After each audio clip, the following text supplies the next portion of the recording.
भारतीय सिनेमा को अंतर्राष्ट्रीय स्तर पर सम्मान और ख्याति दिलाने वाले सत्यजीत राय एक महान निर्देशक तो थे ही, साथ ही एक अच्छे चित्रकार, कार्टूनिस्ट, कहानी और गद्यकार भी थे। Hello friends, I am Dhanvi and I welcome you to my channel the world of biographies. शुरू करने से पहले मेरे चैनल को सब्सक्राइब जरूर कर देना, मेरी वीडियो को लाइक कर देना और शेयर करना तो बिल्कुल मत भूलना। तो आइए जानते हैं सत्यजीत रे के बारे में।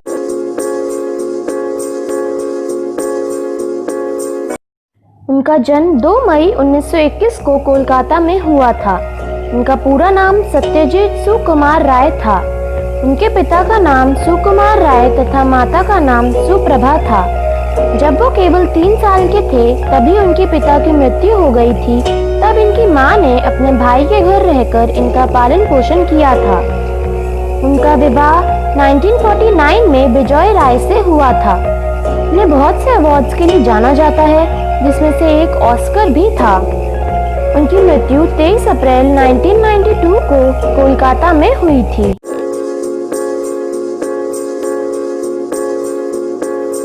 शुरुआती शिक्षा मां ने ही घर में दी और उसके बाद 8 वर्ष की उम्र में उनका दाखिला कोलकाता के बालीगंज के सरकारी स्कूल में करा दिया गया और उसके बाद लगभग 15 वर्ष की आयु में हाई स्कूल की शिक्षा पूर्ण की।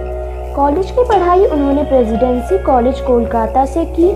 वहाँ 2 साल तक साइंस की पढ़ाई की, फिर तीसरे साल अर्थशास्त्र ले लिया।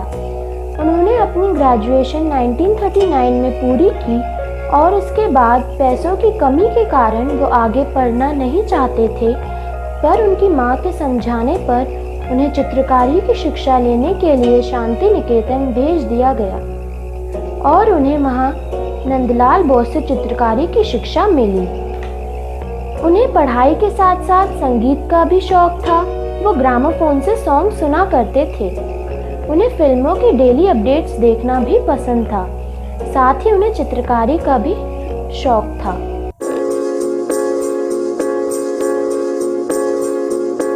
कोलकाता की एक विज्ञापन कंपनी ने उनको काम दिया और उसके बाद 1950 में यूरोप यात्रा का उन्हें पुरस्कार मिला और फिर वो 6 महीने के लिए यूरोप चले गए। उन्होंने लंदन फिल्म क्लब की सदस्यता ले ली। 4.5 महीने के अंदर लगभग 90 फिल्म देख ली। कुछ फिल्में उनके दिल को छू गईं, जैसे बाइसिकल चोर, लुसियाना स्टोरी एंड अर्थ, कि उन्हें फिल्म बनाने का चस्का चढ़ गया और वे क्षेत्र में उतर गए। शुरुआती दौर में उनका रुझान नायक नायिकाओं पर था, लेकिन फिर वो फिल्म निर्देशन की ओर बढ़ गए और उसकी बारीकियों को समझना शुरू कर दिया। सत्यजीत राय ने 1952 में फिल्म बनाने का निर्णय लिया और विभूति भूषण बनर्जी के उपन्यास पथेर पांचाली को लिया और 8 लोगों की एक टीम बनाई। वो सब फिल्म क्षेत्र में नए थे। यह फिल्म बीच में रुक गई पैसों की कमी की वजह से। फिर 3 साल बाद उनकी यह मूवी बनी पश्चिमी बंगाल सरकार की वित्तीय सहायता से और 1955 में उनकी पहली फिल्म पथेर पांचाली आई, जिसने अंतर्राष्ट्रीय स्तर पर काफ़ी नाम कमाया। इस मूवी को 1955 में राष्ट्रपति स्वर्ण पदक तथा रजत पदक मिला। 1956 में बेस्ट ह्यूमन डॉक्यूमेंट का अवार्ड मिला और फिर डेनमार्क का बाडिल पुरस्कार मिला। इसी के साथ उन्होंने कई फिल्में बनाई। 1956 में अपराजितो, 1958 में जलसा घर और राष्ट्रीय अंतर्राष्ट्रीय स्तर पर पुरस्कार पाते रहे। ये अपनी फिल्मों में भूखमरी, गरीबी तथा भावात्मक क्रूरता को दर्शाते थे। फिल्मांकन में कभी भी नकलीपन को बर्दाश्त नहीं करते थे।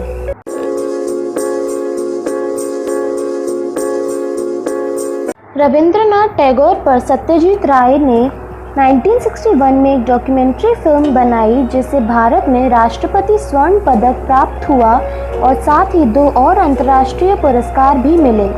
1977 में उन्होंने एक हिंदी फिल्म बनाई जो प्रेमचंद की कहानी शतरंज के खिलाड़ी पर आधारित थी, जिसे राष्ट्रीय फिल्म समारोह में साल की सर्वश्रेष्ठ फिल्म में शामिल किया गया।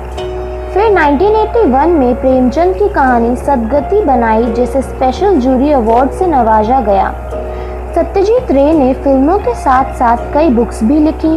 अपनी फिल्मों के लिए भी कहानियाँ लिखी। वो एक अच्छे चित्रकार भी थे। वो अपनी फिल्मों के लिए एक ऐसा दृश्य होना चाहिए पूरी बारीकियों से समझाते थे और अपनी कल्पनाओं को चित्रों के जरिए सजाते थे। सत्यजीत रे को ढेरों पुरस्कारों से सम्मानित किया गया, जितना आज तक किसी भी अकेले भारतीय फिल्म मेकर को नहीं मिला। 13 बार फिल्मों के लिए भारत के राष्ट्रपति पुरस्कार प्राप्त हुए। कुल 83 फिल्म पुरस्कार, जिसमें से 48 अंतर्राष्ट्रीय मिले। ऑक्सफोर्ड यूनिवर्सिटी से इन्हें मानद डॉक्टरेट की उपाधि मिली, जो सबसे पहले चार्ली चैपलिन को मिली थी, और सत्यजीत रे सबसे पहले फिल्म डायरेक्टर थे जिन्हें ये सम्मान मिला। इन्हें पद्मश्री, पद्म विभूषण और 1992 में भारत रत्न से सम्मानित किया गया था।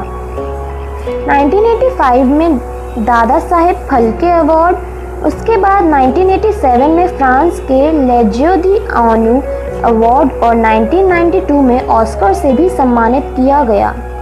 सत्यजीत रे को हृदय रोग था, जिसके कारण 23 अप्रैल 1992 को हार्ट अटैक आने की वजह से उनकी मृत्यु हो गई और वो इस दुनिया को छोड़कर चले गए। आज की वीडियो में बस इतना ही, और आप मुझे कमेंट्स करके ज़रूर बताना कि आपको वीडियो कैसा लगा। और मुझे इंस्टाग्राम पर फॉलो करना बिल्कुल मत भूलना, क्योंकि मैं वहाँ पर अपने यूट्यूब के डेली अपडेट्स डालती रहती हूँ, इसलिए। और अब मैं आपसे मिलती हूँ अपने अगली वीडियो में, तब तक के लिए बाय बाय।